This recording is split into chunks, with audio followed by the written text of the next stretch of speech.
Selamat pagi anak ibu semuanya. Bagaimana kabarnya hari ini naku? Harapan ibu semoga kita semuanya dalam keadaan sehat dan tetap bersyukur ya naku, walaupun pembelajarannya masih belum bertatap muka seperti biasanya yang kita laksanakan di sekolah. Kita berdoa semoga kondisi ini segera berakhir dan pembelajaran kita bisa kita laksanakan dengan bertatap muka secara langsung di dalam kelas. Baiklah anak ibu semuanya, adapun yang menjadi materi pembelajaran kita untuk hari ini adalah mengenai dinamika penduduk benua-benua di dunia.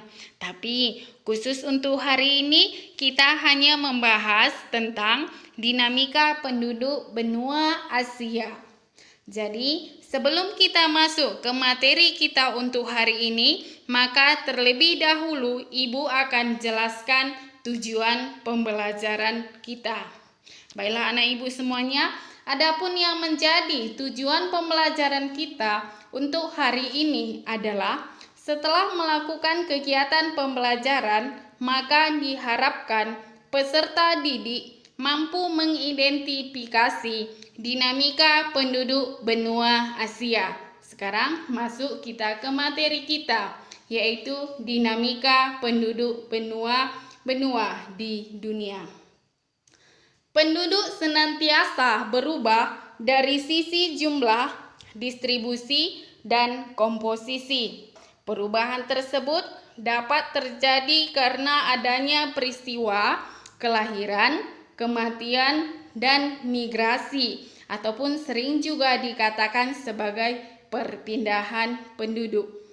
Perubahan keadaan penduduk tersebut itulah yang dinamakan sebagai dinamika penduduk. Kita masuk ke materi yang pertama, dinamika penduduk Asia. Berdasarkan data kependudukan dunia tahun 2005, jumlah penduduk Asia mencapai 3.921 juta jiwa. Jumlah tersebut bertambah menjadi 4.397 juta jiwa pada tahun 2015.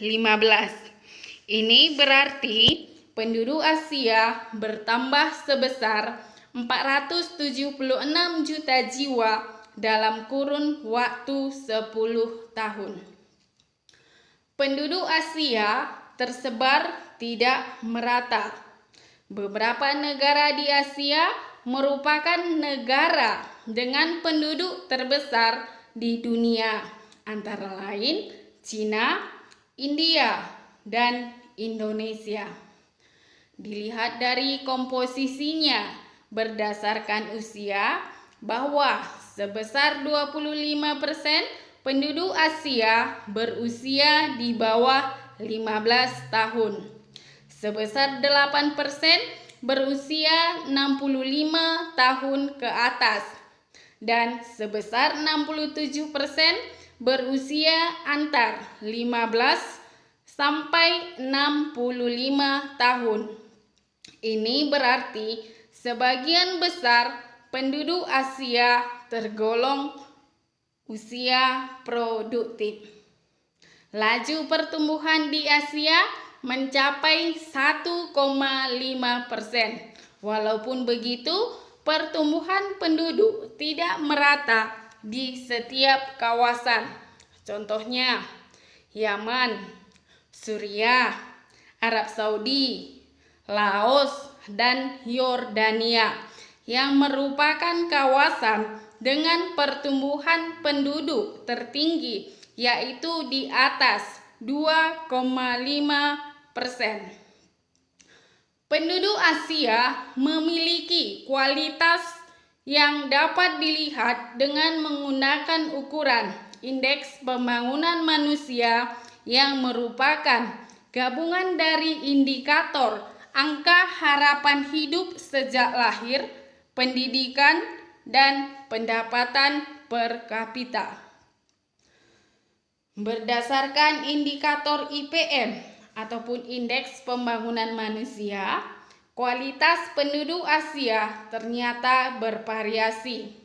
Sejumlah negara di Asia memiliki kualitas yang tinggi, sedangkan sebagian lainnya berkualitas sedang dan rendah.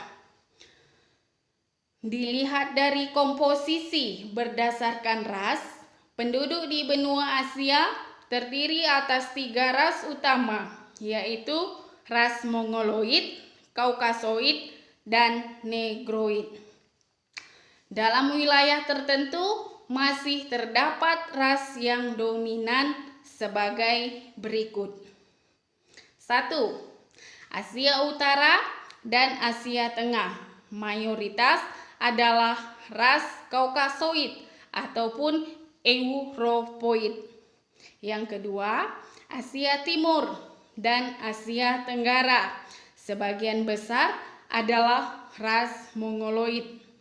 3. Asia Selatan bagian tengah didominasi ras Kaukasoid.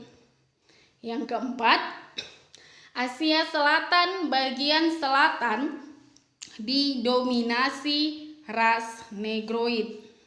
Yang kelima, Asia Timur atau Asia Barat, Yang kelima, Asia Barat ataupun Timur Tengah bagian selatan, khususnya negara-negara di Semenanjung Arab, termasuk di dalamnya Yaman dan Oman, didominasi ras Negroid.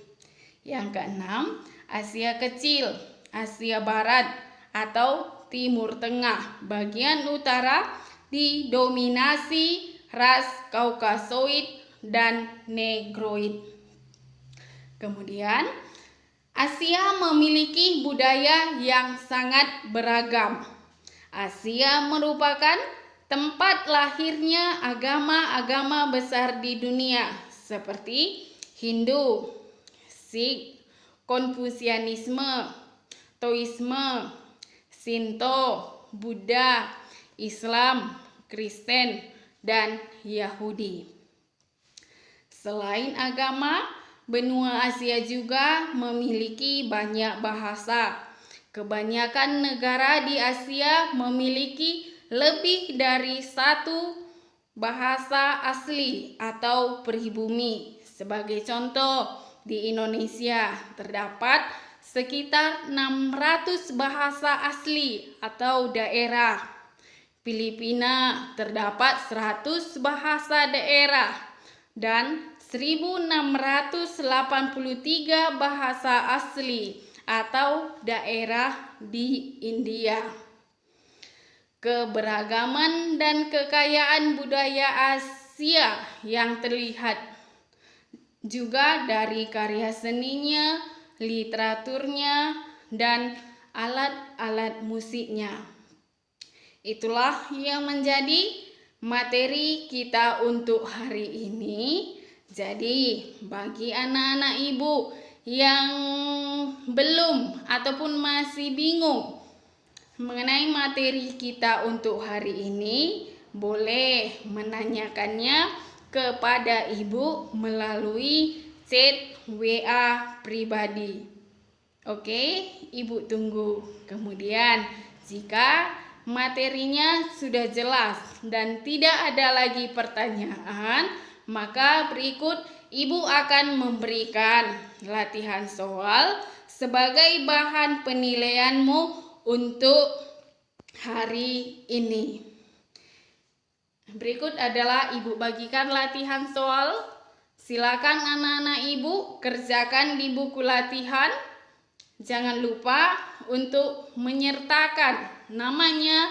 Kemudian setelah selesai nanti hasil kerjanya boleh langsung kirim ke WA pribadi ibu.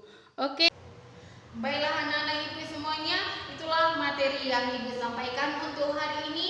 Jadi, apa materi yang ibu sampaikan hari ini? Semoga bermanfaat bagi anak-anak ibu sekalian. Kemudian, harapan ibu bagi anak-anak ibu yang belum mengumpulkan tugasnya, segera dan secepatnya mengumpulkan tugasnya. kirim ke WA pribadi Ibu. Harapan Ibu tetap jaga kesehatan, tetap semangat, tetap juga ikuti protokol kesehatan. Oke semuanya, salam sehat buat kita semuanya.